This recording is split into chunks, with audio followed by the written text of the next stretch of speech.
पिछले साल ये एक प्रेडिक्शन किया था जो सच हुआ है कि अगस्त सितंबर के बाद से उनके जो है लोग उनके खिलाफ रास्ते में आएंगे पहली बार, and that's what happened because of that RG Kar case. Mamata Banerjee की जो राशि है वो है मेष राशि, और उनका गुरु जो है एग्जॉल्टेड है 4th हाउस में, भरणी नक्षत्र है। तो 2027 से उनकी तो शुरू ही होने वाली है साढ़े साथी, और लग्न में जाके शनि बैठेगा।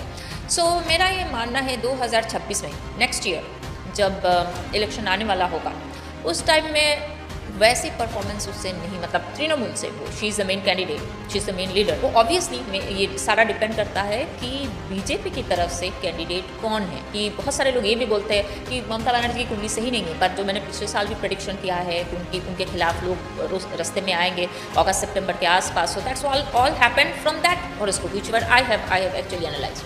तो अगर उसी को देख के दोबारा बात करूँ तो वैसा उतना चांस नहीं है कि ममता बनर्जी इस बार वेस्ट बेंगल में गवर्नमेंट बना पाए। কিছুদিন যাবৎ ফেসবুক, ইউটিউব সব জায়গাতেই দেখা যাচ্ছে যে স্পেশালি হিন্দি চ্যানেলগুলোতে দেখাচ্ছে যে বেশ কিছু অ্যাস্ট্রোলজার তারা প্রেডিক্ট করে বলছে যে আমাদের ওয়েস্ট বেঙ্গলে নাকি পালাবদল হতে চলেছে, এবং এখানে এটা বারবার করে বলছে যে মমতা ব্যানার্জির নাকি টাইম ফুরোতে চলেছে, যে এরপর তিনি আর এবছর ভোটে জিততে পারবেন না, এবং এবছর উনি ভোটে না জিততে পারলে দলটাও আর থাকবে না।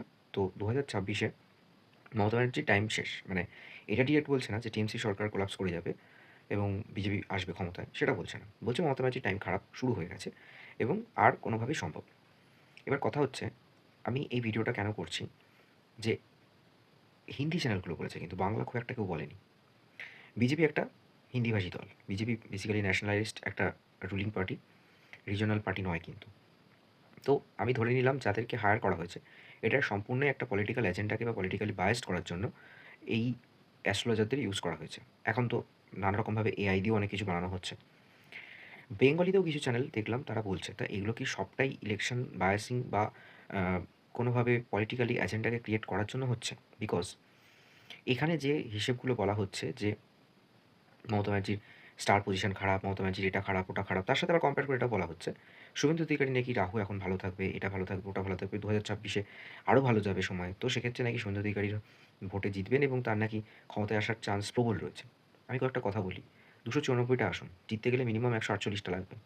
148টা আসনে মনে হয় যে বিজেপি জিততে পারবে? সেকেন্ড থিং হচ্ছে, যে পলিটিক্যালি ইশতেহার বা পলিটিক্যালি যে রাজনৈতিকভাবে বলা চলে বা গভর্নমেন্ট ফার্ম বলা চলে বা যাই হোক, ভোটের আগে যেটাকে বলা হয় যে ইশতেহার, প্রত্যেকটা দলের কিছু এজেন্ডাকে সামনে রেখে যে আমরা এইগুলো দেবো, এই জিনিসগুলো প্রোভাইড করবো, এটা যে বলা হয়ে থাকে, তাতে করে কোথাও কি মনে হয়েছে যে সিপিএম, বিজেপি বা টিএমসি আলাদা কিছু বলছে?